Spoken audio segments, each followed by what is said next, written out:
بسم الله الرحمن الرحيم الحمد لله والصلاة والسلام على رسول الله وعلى آله وصحبه وسلم أما بعد.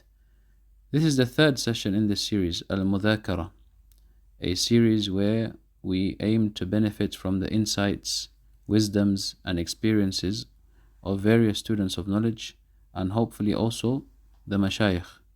In this particular session we are joined with Abu Muqbil AbdulAdhim Al-Bengali, ḥafidhahullāh ta'ala, who is a student of Sheikh Jum'ān Lahmar and other mashayikh in Yemen.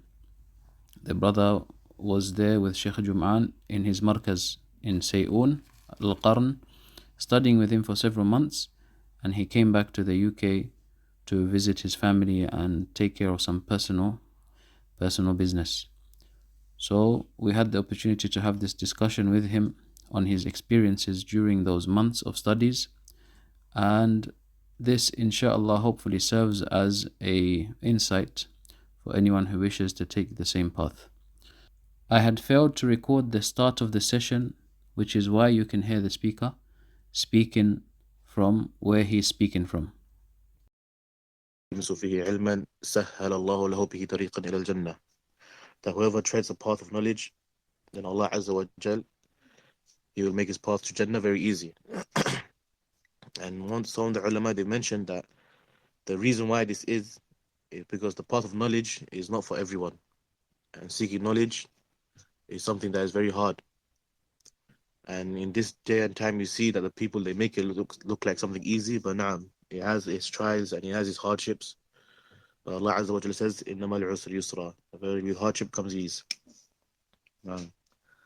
So, this is a nasiha for me first and foremost, and then for the brothers and sisters, inshallah, is that you'll always face trials and tribulations. And when it comes to something that you want to earn, something that has value, you will always face issues. You will always face mushkilat, problems. And na'am, talab al-ilm is from the greatest things. Just like if you were meant to chase the dunya, if you wanted a high status job or high status education, you would have to sacrifice years of education, years of work, time, wealth in pursuing this. And just like that is seeking knowledge. You need to give your wealth, you need to give your time, you need to give everything for it. Na'am. And the Nabi sallallahu alayhi wa sallam, he said in the hadith of Zayd ibn Thabit and Ibn Mas'ud radiyallahu anhum, he said, نَضَّرَ اللَّهُ إِمْرَأً. May Allah give bright in the face of a person, سَمِعَ مِنِّي حَدِيثًا فَيَحْفِظُهُ. That he hears from me a hadith and he memorizes it, حَتَّى يُبَلِّغُهُ, until he spreads it. فَرُبَّ حَامِلِ فِقٍ إِلَى أَفْقَهُ مِنْهُ. For perhaps he may spread this hadith to someone who has more fiqh than him. وَرُبَّ حَامِلِ فِقٍ لَيْسَ بِفَقِيهٍ. And perhaps the one who has this hadith memorized or this knowledge, he's not a faqih, but he's just the carrier of this knowledge. So Sheikh Jum'ān ḥafidhahullah, he mentioned from the fawaid of this hadith is, first and foremost, is the statement of the Nabi sallallahu alayhi wa sallam when he said, نَضَّرَ اللَّهُ إِمْرَانٍ. And he mentioned that the scholars, they have three understandings of this statement. The first is al-jamal wal-husn. The person is given beauty and good character. And the second thing is that is a dua. So Allah gives you this nadra, this light, this nur, this light for Jannah. And it means that it will make you path to Jannah very easily. Very easy. And then the third meaning is أن الله جعل لك قدر ومنازل in the nas. That Allah Azza wa Jal gives you a status amongst the people, a noble status. And this is what we adopted in terms of our methodology and our studies in Yemen. As the people know, that is on the path of the people of Hadith. And so you won't go a day or 2 days or 3 days, not even a few hours, except you hear an Hadith of Rasulullah sallallahu. And there are many Hadith to mention, but and ayat. From them is Allah, from the nasaih that our Sheikh Jum'ān mentioned, is that a student of knowledge needs to be patient upon this khair, this good. So he mentioned the ayah, وَجَعَلْنَاهُ أَئِمَّةً يَهْدُونَ بِأَمْرِنَا لَمَّا صَبَرُوا وَكَانُوا بِآيَاتِنَا يُوقِنُونَ. That very Allah Azza wa Jal, He made the believers, He made them imams, leaders to follow, and the ulama, the scholars, the leaders to follow in this deen, calling to Allah Azza wa Jal. Why? Because they were patient and they had deep understanding of the ayats, the deen of Allah Azza wa Jal. And this is according to that hadith of An-Nabi Sallallahu Alaihi Wasallam. He said, من يريد الله بخيرا يفقه في الدين. بارك الله فيك. أخي جزاك الله خيرا وبارك الله فيكم for that opening nasiha. Akhi, seeing as you've recently come back, you have first-hand information and update information. So the biggest question that people have with regards to Yemen is it safe for a person to travel there, whether alone or their family? Is it a safe place? We hear that people are there's bombs and so on and stuff like this. So that's the first question, the most important question that people ask. Naam, it's very safe. Even for those that go for visiting, it's very safe. Where the Marakis are, there are many Marakis in Yemen, over 50 actually. And there are many Marakis in Hadramaut. As for Hadramaut, then there's nothing there. There's no weapons, there's no bombs, there's no war, there's nothing. It's very safe. The people are living there, peacefully. Naam. As for the north, there is some mushkilat, some issues, but even then, there's a lot of tullab that go there and they're safe. It's not like how the West portrays it, where there's war, famine, starving, 24/7. This is incorrect. طيب. The other issue that people ask is, because it's a Arab country, does a person need to know Arabic before they go there? No, the person does not need to know Arabic to go there. There are brothers there that will benefit you, that you will be able to start private lessons with to learn the Arabic language. And this is what we see in the Marakkis, not even just from the British brothers. We see this from the Indonesian brothers. There's some Indonesians, Markas, they teach the Arabic language, even the Habashis. And even the Sheikh, he advises those that don't know the Arabic language, they should still attend the durus, because you don't benefit just from the Arabic language. You benefit in terms of adab, akhlaq.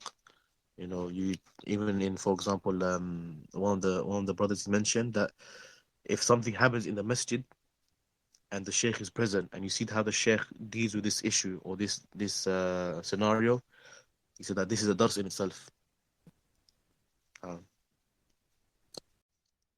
طيب. Can you explain to us briefly how you managed to get to Yemen, yani all the steps, getting the visa, booking the flights and so on, and the route that you took, and what route you would advise others to take based on your experiences?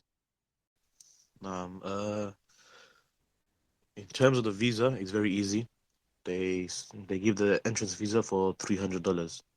This entrance visa is valid for 30 days. And I believe that once you get it stamped, that's when the 30 days activate. So you have 30 days to use that visa, and in 30 days, once you get stamped.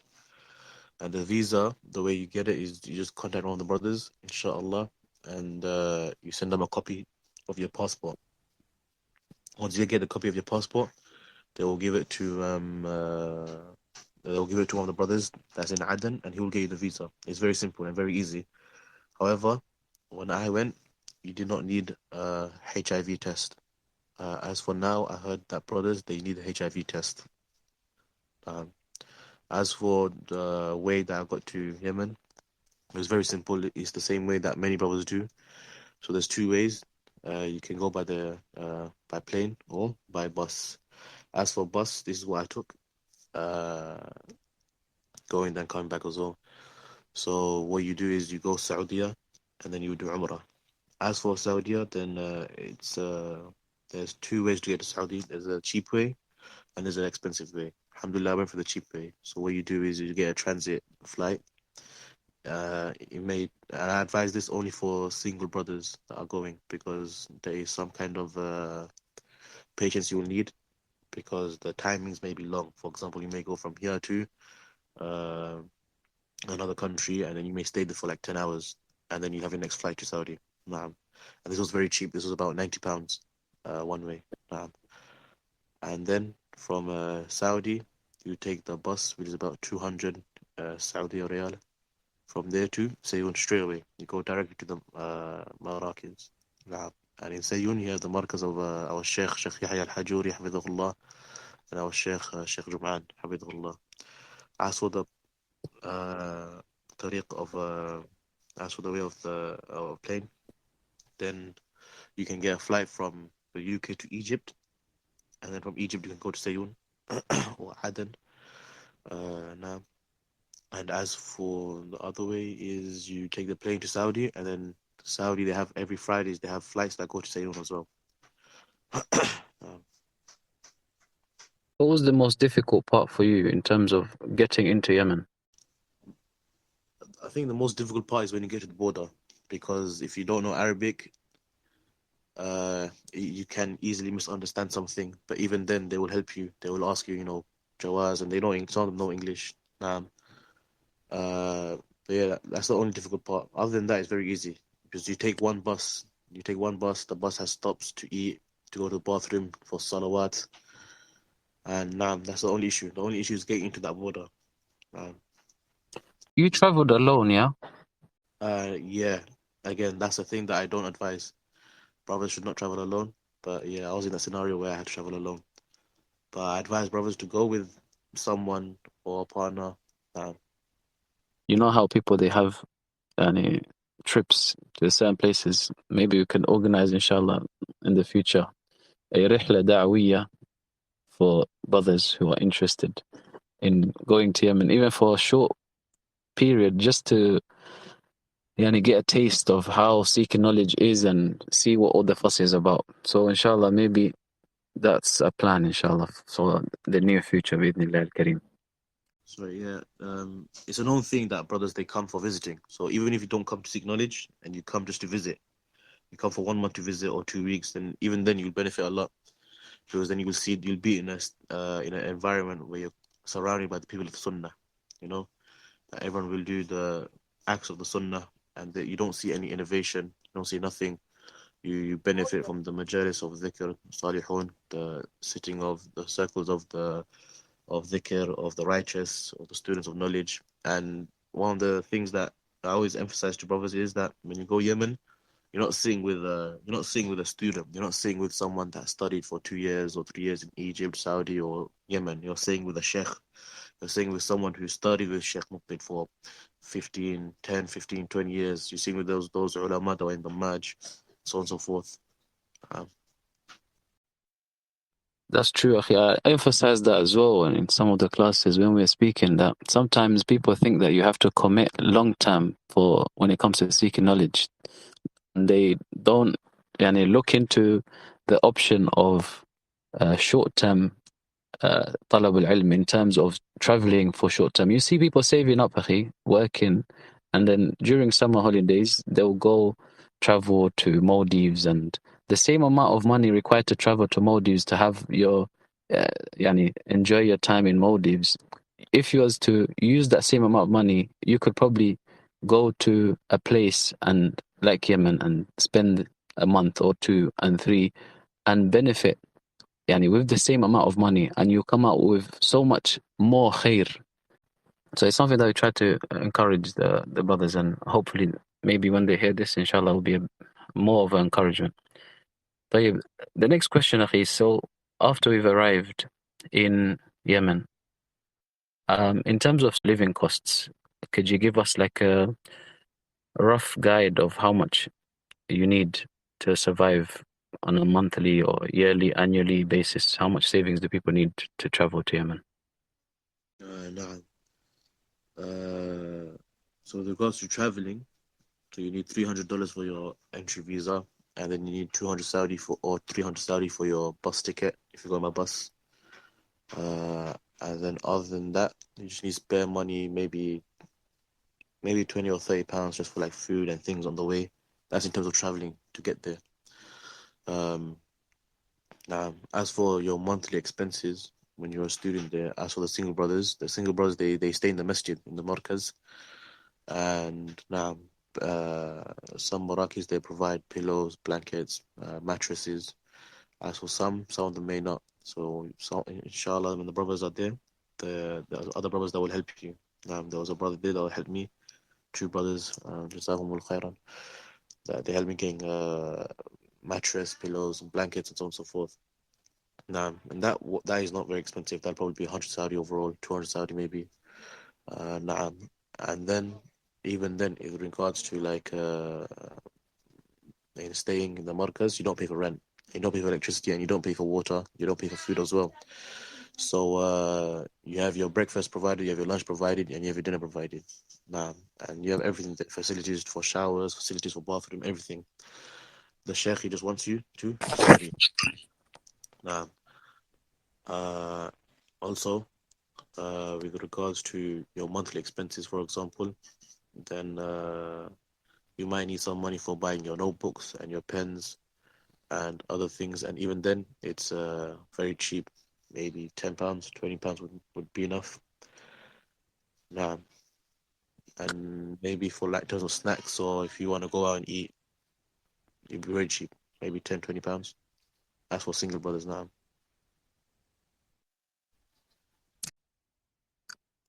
Another question that's common, some of the brothers they ask is, some of the single brothers they ask, is it difficult to get married out there? Is that something that's possible, or could you explain something to do with that, inshallah? Because that's a common question as well. No, in terms of marriage, it's very easy.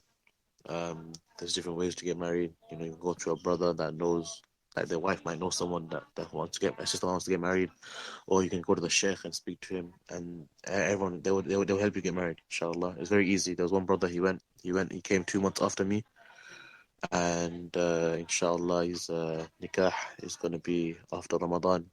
Now, there's another brother. Um, he was a reaver, and after reavering, after 6 or 7 months, he came to Yemen, and he got married in 2 months.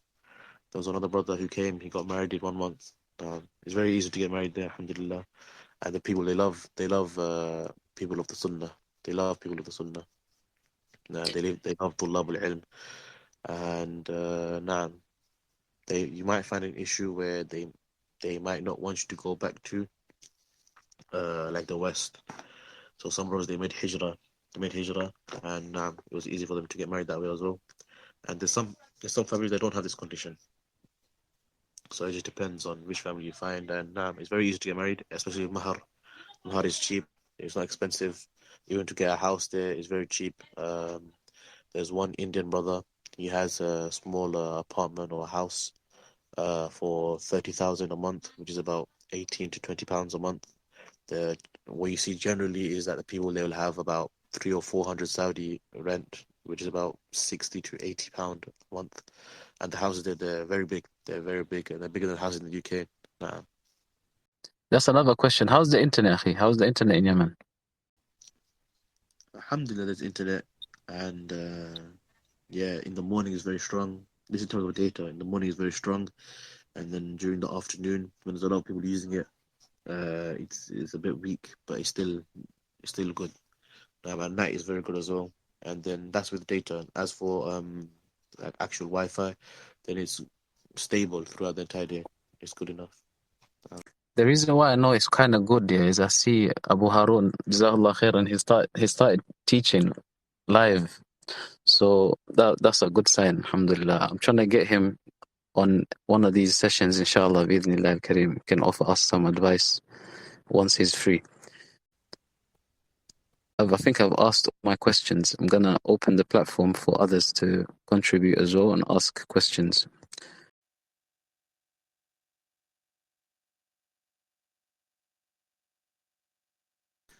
Assalamu alaikum. Jazakallah khair for the information. In terms of the internet, is it good enough for you to work remotely? For example, you have a job from the UK and you're working remotely in Yemen. Is the internet good enough for that? And if you have, for example, an online business, is the internet good for that as well? Alaikum salam wa rahmatullahi wa barakatuh. As for online business, then I think Muhammad Sharif can answer that properly because he's my unbiased brother's married, and it's different for the case of the single brother and the married brother because the married brothers they have their own houses. But as for online business in terms where you do business where you sell and so on and so forth, nah, there are brothers they sell things online, clothes, books, nah, and I've seen that they're able to do that now. Okay, to be honest, when I was there, it was like around, it's been around, I think 8 months ago now. 4G was just trending, it was just coming into use. So I don't know if that helps. It's not, definitely not 5G yet. So 4G in that area, Seyun, was something that was just coming into, and it just being established, and people were just getting used to that. In terms of doing business, if you mean live business where you have to do things live, I don't think it's not like that. It's not that strong. But if it's business, as in you have social media accounts and you just have to post here and there and respond to emails or and so on, I think that's possible. And a few of the brothers they have social media accounts and they do their business, but it's not like a business. When we say business, like a firm or established firm, I don't think that kind of stuff. You need to maybe buy a router in the house and so on. There's ways of going around about doing it, but a lot of the students, to be honest, they're not too focused on that, which is why maybe they don't have the information. But I'm sure if someone is serious on finding out and doing a search, there's ways around trying to access stronger internet. Allah A'lam. Assalamu alaikum wa rahmatullahi wa barakatuh. Alaikum salam wa rahmatullahi wa barakatuh. Barakallahu fikum. Sorry, I don't think I have any question. Perhaps I raised my hand mistakenly. But I would like to tell me what this Telegram channel is all about, because I joined some time ago through a brother from Nigeria. Because I'm also in Nigeria, but presently studying in Egypt. But this brother is in Nigeria, and also we're both planning to go to Yemen. So he introduced me to this platform, but I've not been actually aware really about what the platform is all about. Barakallahu fikum. In terms of this platform, if you're speaking about the platform, Telegram, it's similar to WhatsApp. But if you're asking about this channel in particular, Madrasatuna, then this channel is a channel which seeks to promote Quran and Sunnah based on the understanding of the Salaf. It's a place where I share benefits, fatwa from the scholars, lessons, and so on.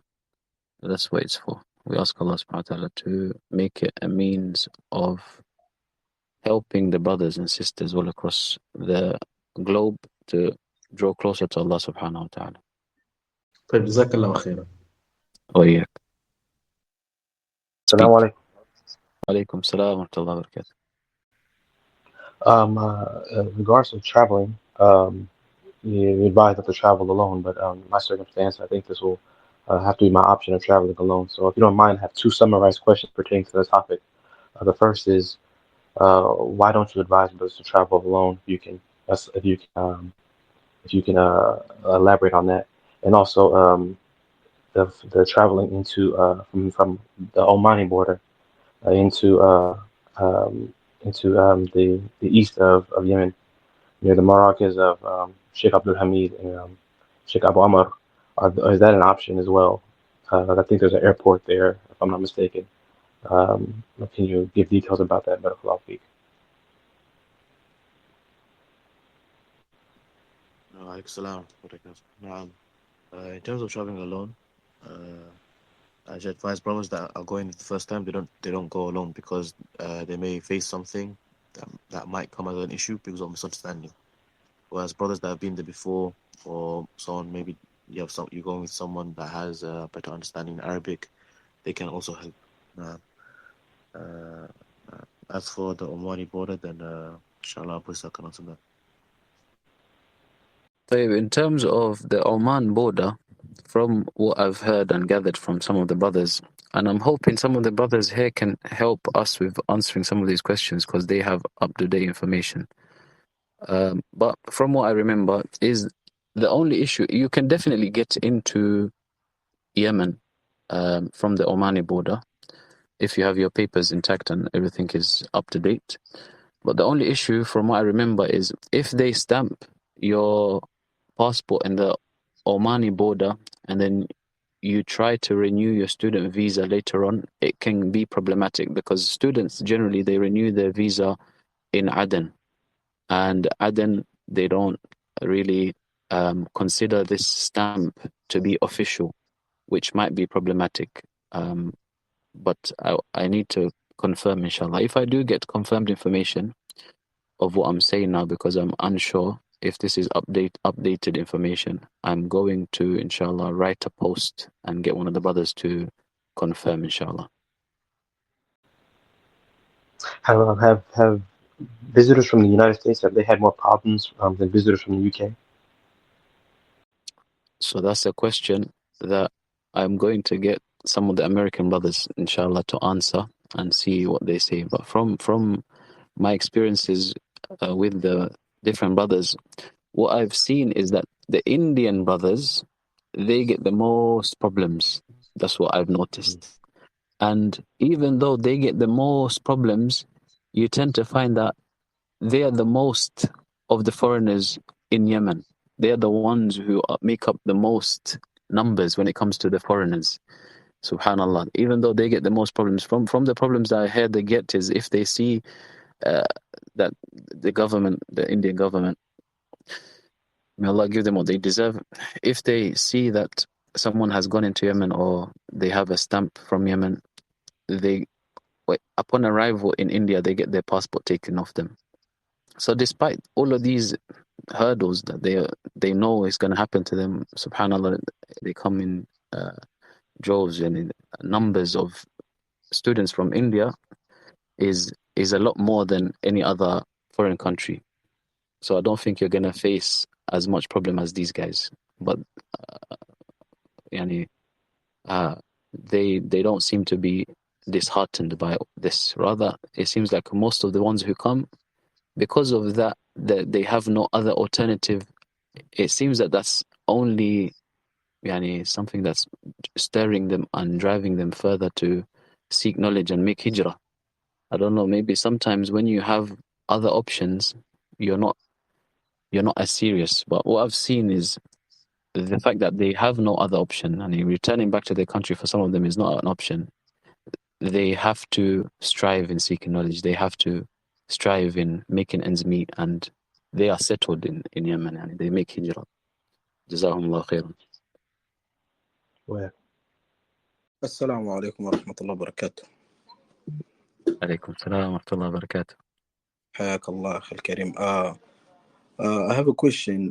Last year I was in Yemen. I got my visa through our brother Ali Kizanga helped me to get a visa.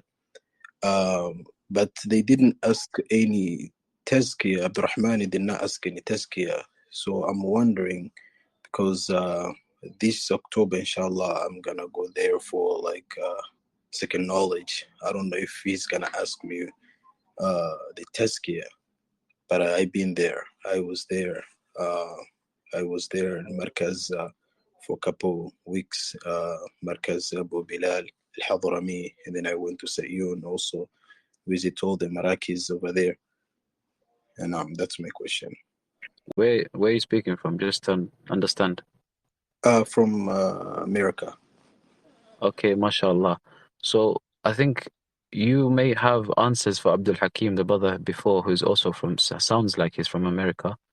What was your experience, how accessing Yemen and going back to America? Did you find any problems? Was there any hurdles, obstructions that you had to overcome? I did not have any problem myself. I fly from here to Saudi, and then I did my Umrah. Then I took a bus from Mecca to Mukalla, and I did not have any problem in terms of in borders and stuff. The only challenge I had, it was just some misunderstanding of Arabic, but alhamdulillah, the people, the drivers, they were helping me and stuff. The bus drivers. جيد. طيب, in answer to your question, I'll let Abu Muqbil, inshallah, correct me if I'm wrong, but what I've seen is, although the Marakis, they make it a condition that you have a tazkiyah, the issue of tazkiyah, the condition of tazkiyah with regards to the Marakis in Yemen is not as stringent as the stipulation of tazkiyah when it comes to applying to the universities in Saudi and so on. Although they make it a condition, it's not as stringent. So they don't, if you don't have the tazkiyah and you've come to their country, they won't let you study, or you won't be accepted and so on. No, the only reason why they've made it a condition is so that we don't have bad apples, rotten apples mixing with the good apples and causing the students to go off the straight path and misguiding them with their false ideologies. They don't want people who are corrupt to come into the markaz. That's the only reason why they want tazkiyah, to filter out any bad influences. But if you are close to Ali Kizanga and he's worked with you and he knows you, that's sufficient. I don't think Abdurrahman will give you any problems with regards to getting the tazkiyah, especially if you've already been there. The main thing is a person is seeking to gain understanding of the religion, and he's going to be well mannered with the mashayikh, and he's going to be well mannered with his fellow students there and not cause problems. That's the only focus that they want, and that's the reason why they've stipulated the issue of tazkiyah. Otherwise, it's not something that you have to have the tazkiyah, otherwise you're not going to be accepted. It's not as stringent as applying to universities in Saudi and elsewhere. Wallahu alam. Abu Muqbil, if you want to add anything. Jazakallah khairan. There are brothers also that come, they just come on a whim, like there's no one that knows that they came, so they come by themselves. And that which the Sheikh, for example, Sheikh Jum'ān, when I spoke to him, he said the least that someone shouldn't have is a mu'arraf, someone that knows them in the markaz. And even if they don't have that, then inshallah it should be fine, because the Mashaykh, they do give us exceptions. Because again, there's brothers that come by themselves, they hear about the da'wah, and then they get their visas and stuff, and then just come. Some of them, they come without visa, So, Abu Muqbil, there was a question I forgot to ask you, Akhi. That question was especially a question that comes with some of the younger brothers, and that is, how did you convince your parents to allow you to go to a place that on the news outlets they are being told that people are starving and they're getting bombed? How did you manage to convince your parents to allow you to go there? I kept telling them that I was going to go Yemen, and I think they thought I was joking. So then when I went Saudi, I basically told them that I was going to try and see if I can seek knowledge in Medina or in Mecca, in the Haram. And obviously that is very hard for someone. So I told them that I'm going to go Yemen, inshallah. And then, my mom was okay with it. The only issue that parents have, especially when it comes to the Bengali community, is that you need to break that perception that they have that it's not safe. That's the only thing. Because of social media and the propaganda, they think that Yemen is just a full-on war zone. People are dying left and right. People are starving left and right. The Mashaykh, refute this out. But now we just need to break that perception of your parents or whoever is in charge of you, or your guardian, that you break that perception of that it's not, that it's safe. Show them that it's safe, and inshallah it should be okay. The other question, before I allow others to ask, is,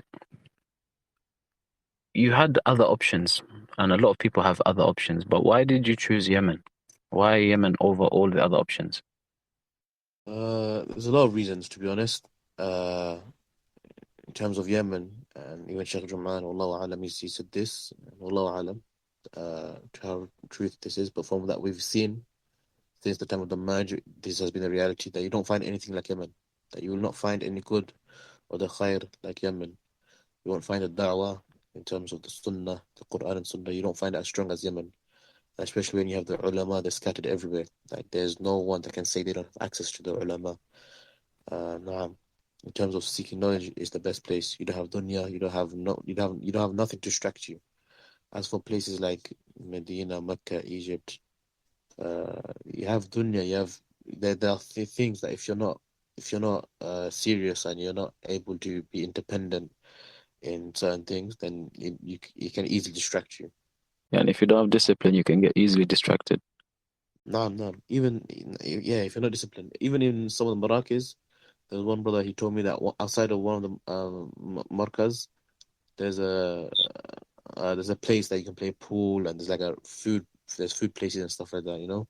And if the person is not disciplined, then this would easily affect them. But in terms of the Maracas overall and in Yemen overall, you don't find anything like the Maracas of Yemen. You're given a place to stay. You're given food every day.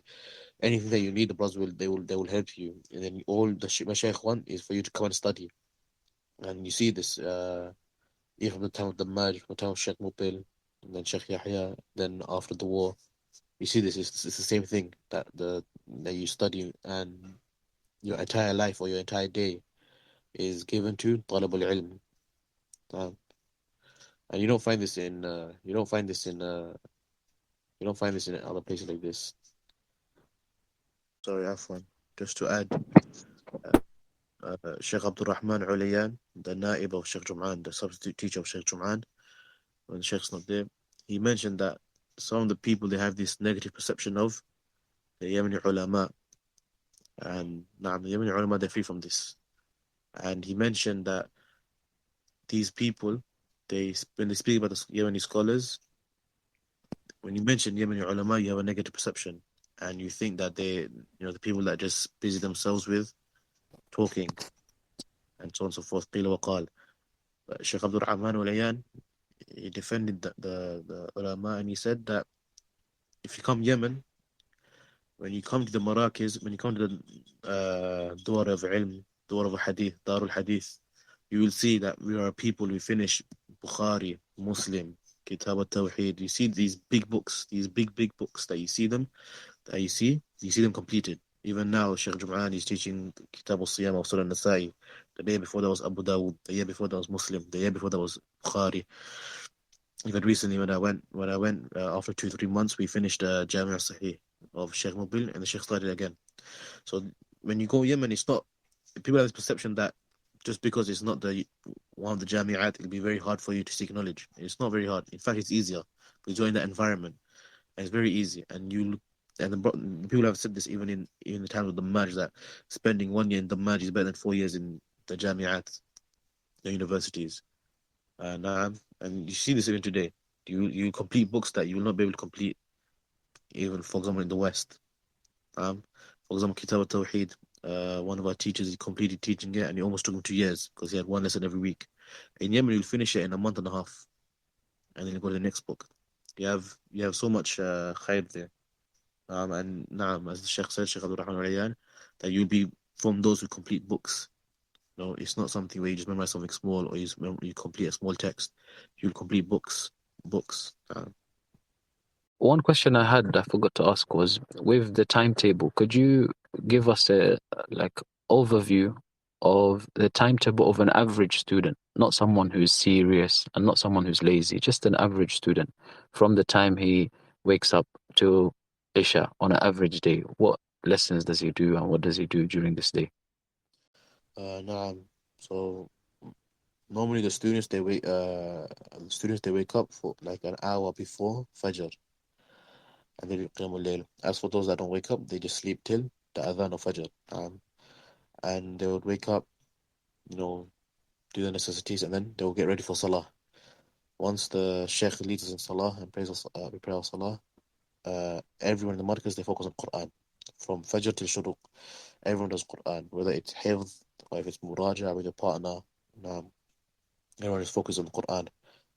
And this is something that you see from the Mashaykh of Yemen, that they give very big importance to the Quran. And you see this even from Sheikh Yahya, you see him, he finishes 3-4 ajza every morning. And even Sheikh Jum'ān, he finishes 1 or 2 ajza with the Imam Ismail al-Fansi, ḥafidhahullāh. So you do the Quran. And then after Shuruq, you have time to take a nap till breakfast. So normally breakfast is given at 7:30. In that time, you can choose to take a nap, or you can choose to carry on doing Quran or mutun or whatever your schedule is. So at 7:30 you give breakfast, and then from 8 o'clock to Dhuhr, that's when you have from 8 o'clock to 9:30 you have Quran halaqa. For those that haven't memorized Quran, the mashayikh and the mas'ools, the ones that are in charge of the halaqat, they will give you a halaqa for you to learn the Quran. From even those that don't know the Arabic language, they don't know the huruf, they don't know the letters, they don't know the makharij, they don't know how to pronounce the letters. There's people that can teach you privately now. And then from 9:30 to Dhuhr, you have your private durus. So you'd have, for example, some of the senior students or some of the mashayikh, they teach nahu, ajrumiyah, they teach aqidah, they teach something in usul fiqh, or they teach sarf. And then after Dhuhr, you have the Sheikh's dars. The Sheikh's dars, the first dars of the day. The Sheikh's dars he'll teach after Dhuhr. That's about 20 or 30 minutes. As for Sheikh Jum'ān, then he did Muqtasar Silsilat al-Hadith Sahihah of Sheikh Al-Albani, and also Tafsir al-Sa'di. And we change between the days. So one day we do that, one day we do the other book. And then after your dars with the Sheikh, you can lunch is served about 30 minutes to 45 minutes after the dars. So what brothers do is they go take a qaylula, a nap, or they have their own private lesson or revision or whatever your schedule is. They do that till lunch. They have their lunch, and then some of them they have qaylula at that time after lunch, and some of them they do revision after lunch until Asr. After Asr, you have your lesson with the Sheikh again.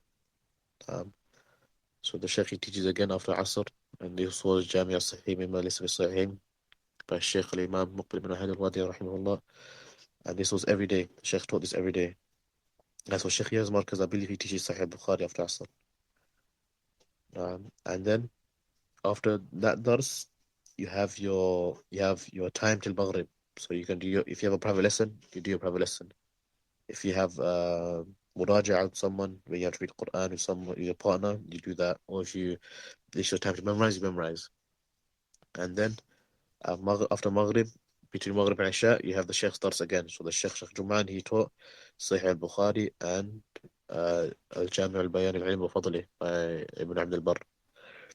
And then after Isha, you have time till about 30 to 45 minutes for dinner. And in that time, you can again do revision, you can revise your lessons that you took the day, or you have your private lessons. It just depends. So for me, for example, I had one lesson in the morning, Ajrumiyah, and then in the night after Isha, I did Tawheed and Aqidah. So طيب, there might be some sisters listening right now who might feel encouraged and inspired and decide to travel to Yemen. How is it? Is it the same with brothers? Like the sisters can do the same thing, just pack their bags and come to Yemen and seek knowledge? Is that something is that an option for sisters, single sisters I'm speaking about? as for sisters, they have to come with a mahram, and they cannot stay in the markaz. They need to have a place or like a house to stay, and even then, that's very cheap. And the Marakis, they do facilitate for sisters, like they have their own room or area for sisters, and for example, the Sheikh's wives will teach, or other senior students from sisters that will teach. And they have their own halaqah, they have their own Quran, they have their own private durus. So just to summarize, you're saying sisters are not allowed to leave and come there on their own to come and seek knowledge. This is what I've understood. not unless they're coming with their husbands or mahram, or in the case if they're coming alone. From what I've read from some of the scholars, is the only exception for a sister to travel alone is if she's coming to Yemen for the sake of hijrah. If it's for the sake of hijrah, she's allowed to come there alone. Any other reason, she's not allowed. That's what I've seen from some of the mashayikh. هكذا. Now, there was even a brother. He came to stay in with his wife, and he couldn't find a house. So Sheikh Jum'ān, he facilitated for his wife and the brother's, basically the brother's wife and his daughter, to stay in the women's section, and he stayed with the single brothers. And when the food was served, he was facilitate for the brother to take the food up to his family. And the reason why I mention this is that you see the juhud and the sacrifice that the people they make just to seek knowledge in Yemen. This is a sacrifice that the people are making. You should never be disencouraged or have a perception where you can't do something. There are so many people that are sacrificing a lot. طيب, you mentioned there's over 50 marakiz in Yemen. 50 marakiz, akhi. That's a lot of options. Can you help us narrow down those options and advise which ones were best for you and why you chose the one that you chose, so that others don't have to go and filter out 50 different, and you narrow down the options for us, inshallah. And I'll also allow Abu Rayhana, because he traveled there as well, to also give us an input after you, inshallah. I've only been to a few Marakiz that's in Sayoun or around Sayoun. So as for Sayoun, you have in Qarn, you have Sheikh Jum'ān. As for Sheikh Jum'ān's Markaz, then it's not too loud and it's not too quiet. So you have the enough time, or you have enough privacy or quietness to do your own memorization, do your own timetable, and also it's not too crowded, so it's easy for you to settle in. As for Sheikh Yahya's Markaz, then it's Sheikh Yahya, so it's very packed. It's very packed. But again, if the person is able to be patient and withstand that zahma, that busyness, and he's able to be patient upon this, then this will be one of the best places for him to go. As for Sheikh like I said, as for Sheikh Jum'ān, it's not too quiet and it's not too packed, and it's not you can relax a bit, you know. As for Sheikh Yahya's Markaz, then it's very packed and it's very it can be hard for someone that's coming the first time from the west to get used to the climate or the weather or the food. It can be very hard for them. Then you have in Bor, which is about a 20-minute drive from Sheikh Jum'ān's Markaz. You have Sheikh Abu Musa. As for Sheikh Abu Musa's Markaz, then majority of people, they say that they go there to focus on Quran. So the Sheikh allocates for you a partner for Quran personally, and he will make sure that you do your Quran program the most. And then the Sheikh, he has his own schedule. But as for Sheikh Abu Musa in Bor, he's more quiet than Sheikh Jum'ān's Markaz. So as for the Uzzab in Sheikh Jum'ān's Markaz, it's probably about 40 now. As for Sheikh Abu Musa, probably about 15 or 20. As for Sheikh Yahya, it's over 300. As that's for the Uzzab, the single brothers are staying there. Then you have in Hawta, you have Sheikh Abu Abdullah Muhammad Jamal, ḥafidhahullāh. He is in Hawta, which is about a 20 or 30-minute drive again. And his markaz, there's only one single brother staying there. So even if there's one single brother staying, the Sheikh, he facilitates. So the Sheikh's wife, she cooks for the single brothers, and the Sheikh's family, they take care of the markaz and facilitate for the students. So and Sheikh Bajamal's markaz is very quiet. But even then, the Sheikh, he has not stopped giving durus, and they still do halaqat of Quran in the morning. As for Hami, from what I've heard, is again, it's like Sheikh Yahya's markaz is very packed, it's very big, but you will benefit a lot if you're able to be patient on the heat and the busyness of the Marrakech, then you'll benefit a lot. Now, that's the major factors, that in the heat in Hami and it being busy. That's the main things. As for Sheikh Abdul Hamid, I haven't been to his markaz, but the brothers that I've spoken to, they said that it's like the markaz of Sheikh Jum'ān, and the durus or private durus, they're little, so you're able to focus on your own hifz, your own talab al-ilm, and you have the Sheikh's durus as well. Bassam, actually, he went to go visit Sheikh Abdul Karim Al-Hajuri in Haswain, and I was just speaking to him last night and this morning. He was saying that it's not, it's like Sheikh Jum'ān's market. It's not too loud and it's not too quiet. And it's nah. So out of these marakis, these are like major marakis that people recommend or mention. I'd advise going to Sheikh Jum'ān's markaz, because especially for someone that comes from the West, you have a lot of Westerners, and even brothers that have gone there recently, they say that they're surprised from how many British brothers there are. So we have our own community, you know. So if you need help, you have that helping hand from the brothers there. If you need something, you can speak to the brothers, especially the Zab. You know, you have me, Bassam, and other brothers in Sheikh Jum'ān's markaz that are staying there. Until you get used to like the weather, the food, getting used to the life of sleeping in the masjid. This is what the single brothers, those that sleep in the masjid, you know, you get used to the different lifestyle, being totally devoted to ilm. Then inshallah you can branch out to the different marakis like Sheikh Yaz Markaz, Sheikh Abdullah. I would advise that the brothers, they go to the marakis in Hadramaut first, because there are marakis in the north, like in Aden, in Sana'a, in Ma'rib, in Dali'. But because a lot of people in the West, they don't have this perception that Yemen is not safe. So you should bring this perception by first go to Hadramaut. With the north, akhi, to be honest, I don't think the mashayikh, they don't really advise it. The northern sides, it's not kind of safe. It's not safe at the moment. So it's mainly south. But I agree with you when you say Qarn, Sheikh Jum'ān's markaz, being one which is top choice for Westerners because of the things that you mentioned. And it's also nicely located to all the main facilities, hospitals. The airport is close. It's close to the border with Saudi if someone wants to drive. It's also close to other marakis. So you've got Sheikh Yahya, who's 20 minutes drive. You've got Sheikh Muhammad Bajamal, who's another 20 minutes drive. You've got Sheikh Abu Musa Abdullah Hablil, who's 20 minutes drive.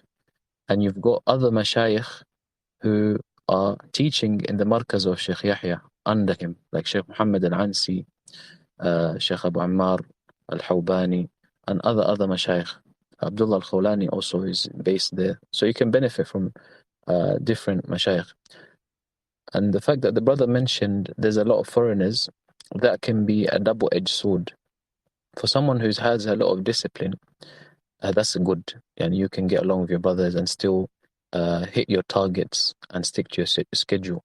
But for someone who is social and likes to make friends, and it can cause you to waste a lot of time spending time with people who you are from your country, speak the same language.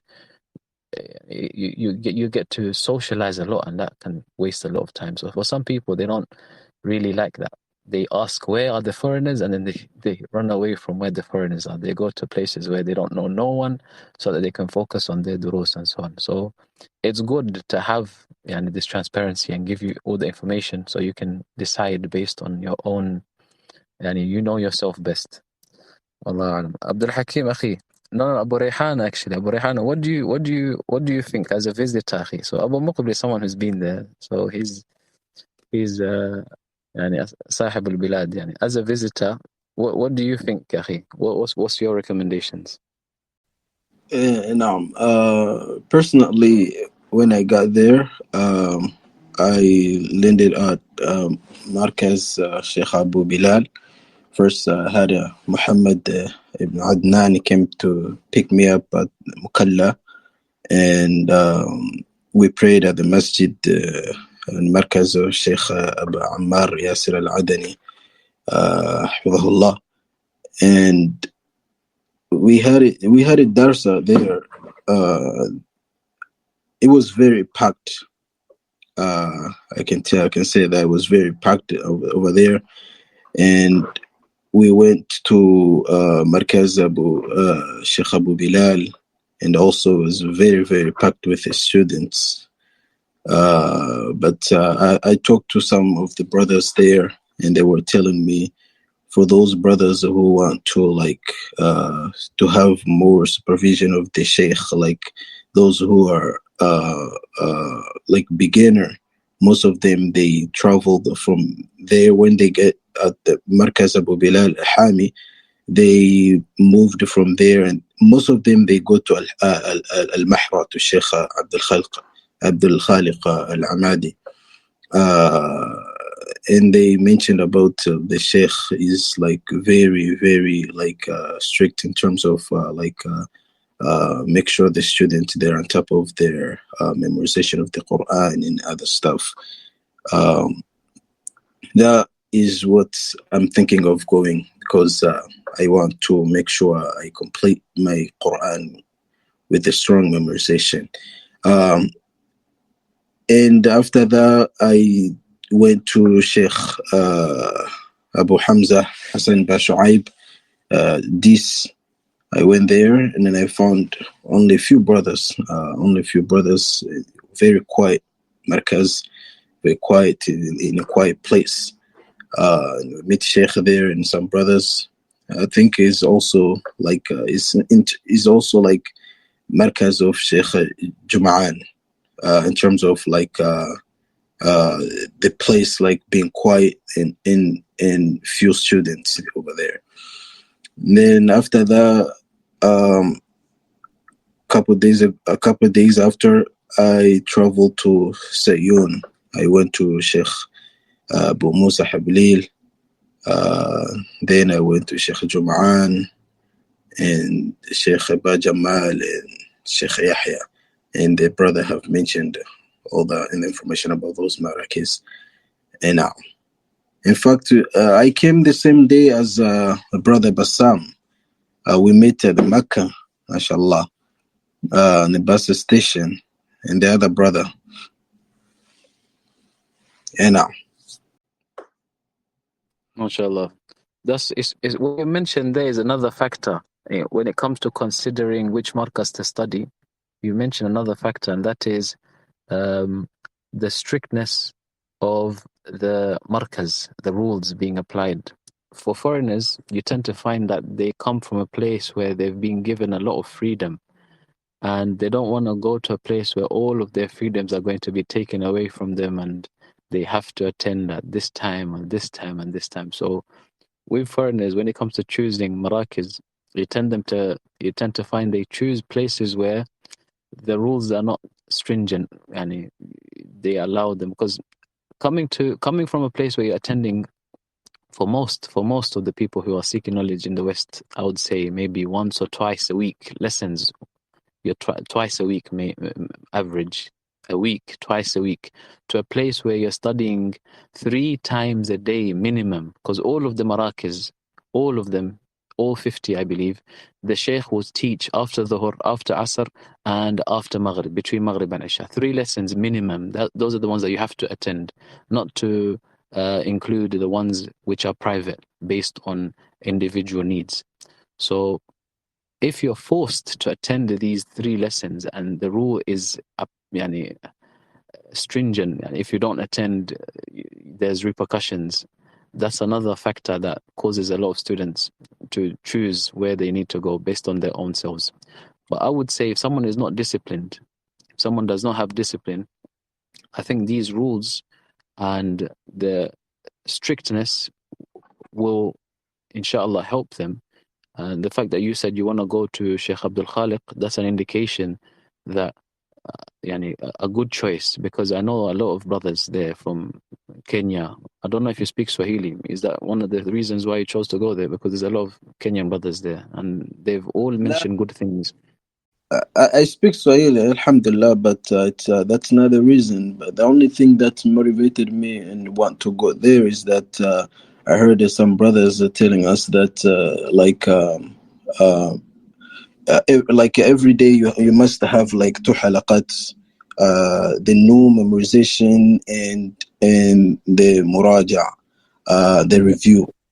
صحيح. and it's something that I wanted for myself, because I want, like, the I mean, I finished the Quran, but I need to have more, like I need to have, like, someone who's supervised me to push me in order to, like, to be strong in my memorization of the Quran. And also I heard that the Sheikh is very strict, which what I want, so I can be on top of the durus and stuff, and also I heard that the brothers say that's like every student, they must have like a book, and whatever you do, the person who listened to you, he marked or he write whatever you did for the day. And the sheikh randomly sometime, like in the middle of the class, he will call you, he will call your name, and you stand up and he asks you questions. So that is something that's motivate me, like make me feel like, inshallah, for the sake of Allah, I will stay on top of my durus and make sure I do what I'm supposed to do every day. It's good you mentioned that, the fact that you have different marakis and different strategies employed by the mashayikh, although the general schedule is the same, but the way the rules are enforced in some cases is different. And the sheikh, the less student he has to tend to, the more care and the more concern he has for the different students. You can monitor and supervise them. But if you've got hundreds and hundreds of students, you don't really know who's where and what. So Sheikh Abdul Khaliq's markaz, that's one bonus. And the same with Sheikh Abu Musa, the same with Sheikh Muhammad Bajamal, and the same, I would say, with Sheikh Jum'ān. These marakis where they have fewer students, the mashayikh generally can supervise them better and know what's going on.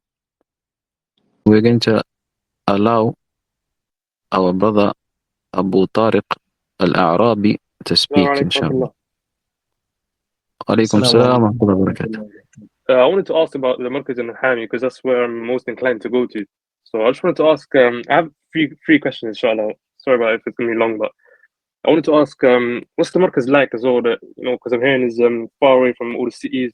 So I wanted to know as well, what's it like finding housing there? And also, personally, my circumstances, I might need to go, and I'm trying to go in August, inshallah. But if I go, I might have to come back for some personal reasons, like a month, and then return again. So I wanted to know if that was going to be a problem. Are you married? No, I'm not married. Okay, so in terms of finding houses, if you're not married, students who are not married generally don't need to be looking for houses, to be honest with you. They are going to be staying in the masjid.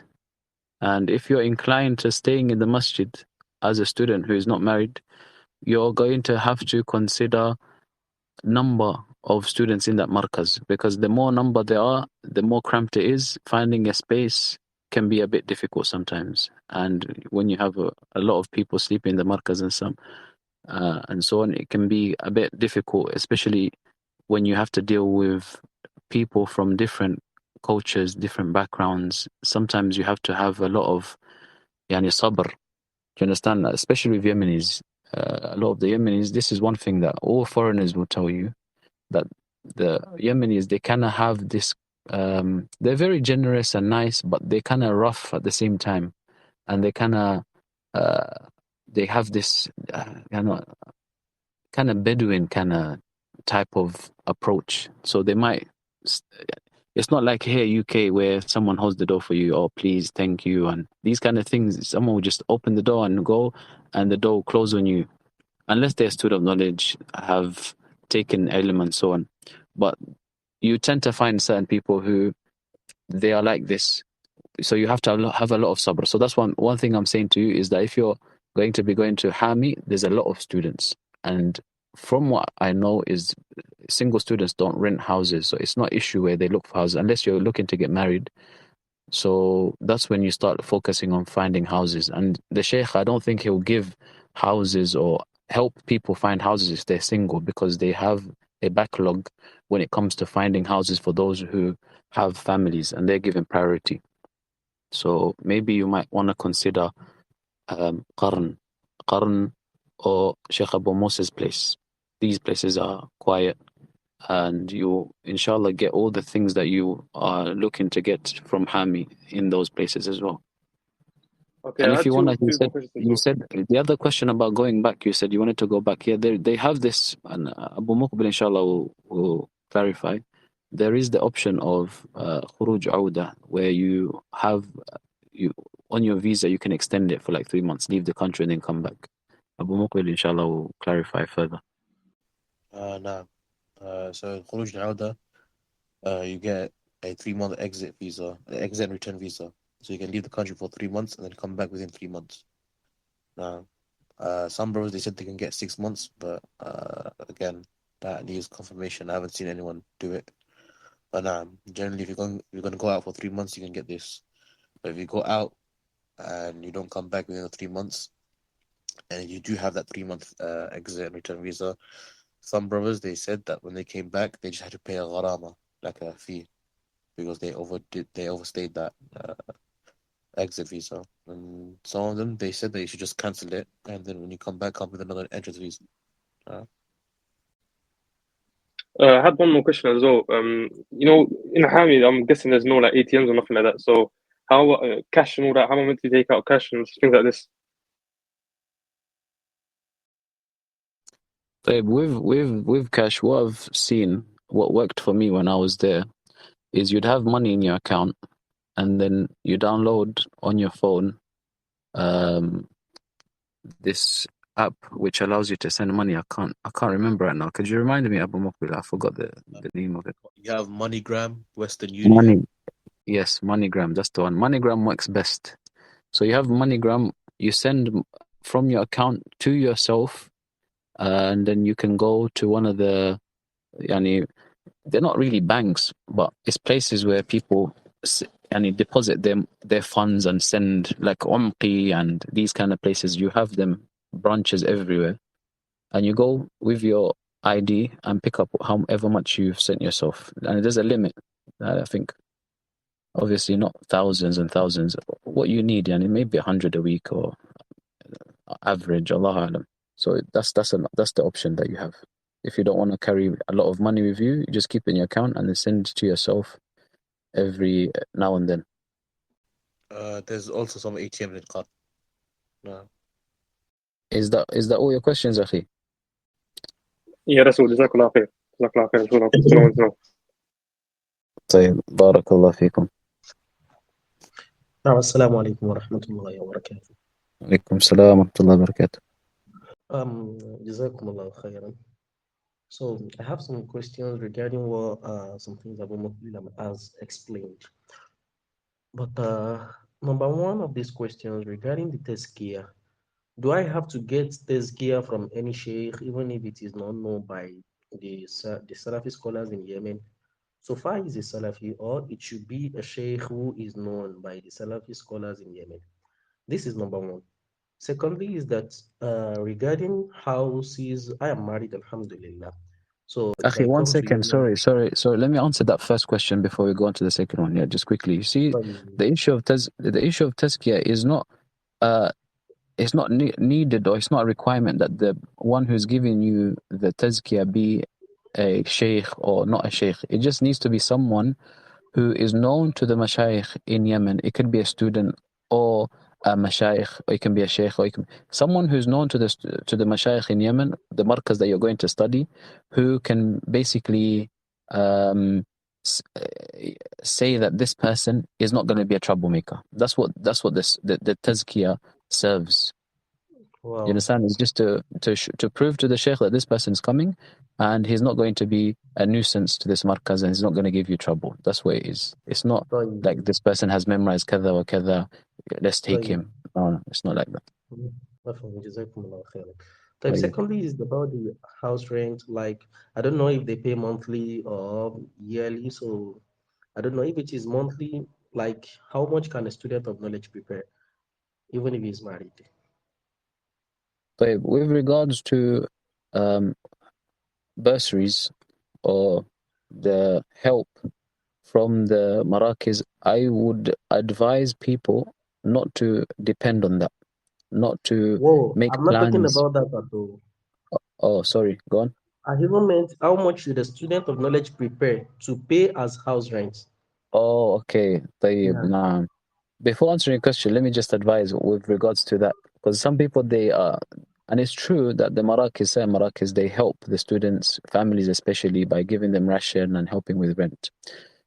So sometimes people might hear this and make plans based on this information and say, oh, the Markaz is going to be paying me for paying for my rent such and such percentage. All I have to do is do this and this and this and this, or they're going to be giving me monthly ration and so on and so on. So I would advise people who have this mindset not to be dependent on this, because there's a backlog, and the Marakis themselves, they need assistance. The mashayikh and Marakis, they are struggling to meet the demands of the students that they have currently, let alone those who are going to be joining on top. So a person shouldn't depend on this. But in terms of how much you need for rent, it depends on where you're going. So if you're going to places like Qarn and Mahara, these two places, Sheikh Jum'ān's Markaz and Sheikh Abdul Hamid's Markaz, they are on the upper tier in terms of expenses and finances. They seem to be the most expensive places. But if you're comparing it to outside Yemen, it's still cheap. Yani, average, I would say $100. $100 for rent in these two places, average. Wallahu alam. Monthly? Yeah, monthly. طيب بارك الله فيكم. Third, my last question is that, so I know that there are a lot of fitna in Yemen, or in the Salafis generally. And brothers from Nigeria, last year we heard about a Markaz in Yemen, Markaz Al Fayush, because there are a lot of brothers planning to come to Yemen from Nigeria. Though some are presently not in Nigeria, some are in Egypt, and some are in other countries who are willing to come to Yemen. But some are willing to go to Markaz Al Fayush, some are willing to go to Aden, some are willing to go to Sheikh Yahya. I personally have a friend with Sheikh Yahya Omar. He is from Morocco, was studying with Sheikh Raslan in Egypt before. So, but as for me, as a student of knowledge, I do not know about all this fitna. So far, it's still within the Salafi scholars. So, what should be the advice for someone who doesn't know about this fitna and he is very willing to come to him? So in terms of advice with regards to the fitna, a person who is a student of knowledge, if Allah subhanahu wa ta'ala has given him understanding and he has the ability to read, then he should look to see what has been written by the scholars in clarification of the fitna based on the evidences. And based on these evidences, he takes what is haqq. So the scholars, they have clarified based on what they have seen of these fitan. Yani a person looks into it and sees, as Allah subhanahu wa ta'ala says, وَكَذَلِكَ نُفَصِّلُ الْآيَاتِ وَلِتَسْتَبِينَ سَبِيلُ الْمُجْرِمِينَ. Thus we make the ayat and the signs clear, so that the way of the criminals becomes manifest. So you can see, inshallah, there's a channel dedicated for this, because a lot of questions comes regards to these issues, because a lot of people, they have a negative image towards Sheikh Yahya based on slanders and false claims. So a channel was created for this particular reason. The channel is called t.me/al-hajuri. On there, inshallah, you can read for yourself all of the stuff that had taken place. And our brother Abu Fajr, may Allah reward him. If you don't have time to go through every single thing that's written on there, there's a 4-part series which one of the brothers, Abu Fajr, he put together audio form. You can listen to this and see how the fitan arose and where it started, who is in the wrong, who is in the right, and inshallah it gives you a well-informed analysis and overview of what took place, inshallah. طيب جزاكم الله خيرا. I think I would have to leave now as it is time for Isha here. جزاكم الله خيرا. Barakallah fikum. وفيكم بارك. السلام عليكم. Wa alaikum salam wa rahmatullahi wa barakatuh. طيب, Abu Muqbil will give you final words, inshallah, before we end. You won't find anything like Yemen now. You see a lot of brothers, they go and they'll benefit. Even those that go to visit, they'll benefit. And you see the athar of this of this benefit and this ilm upon them. And this is what we advise everyone to do, is that sacrifice for Allah Azza wa Jal and seek knowledge. Because there's nothing more better than seeking knowledge. طيب بارك الله فيكم جزاكم الله خيرا. May Allah make what we have said of good and accept it on our hasanat, and whatever we've said of wrong, forgive us for it, and it was from ourselves and from shaitan, and Allah and His Messenger and His deen are surely free from that. بارك الله فيكم سبحانك اللهم وبحمدك أشهد أن لا إله إلا أنت أستغفرك وأتوب إليك.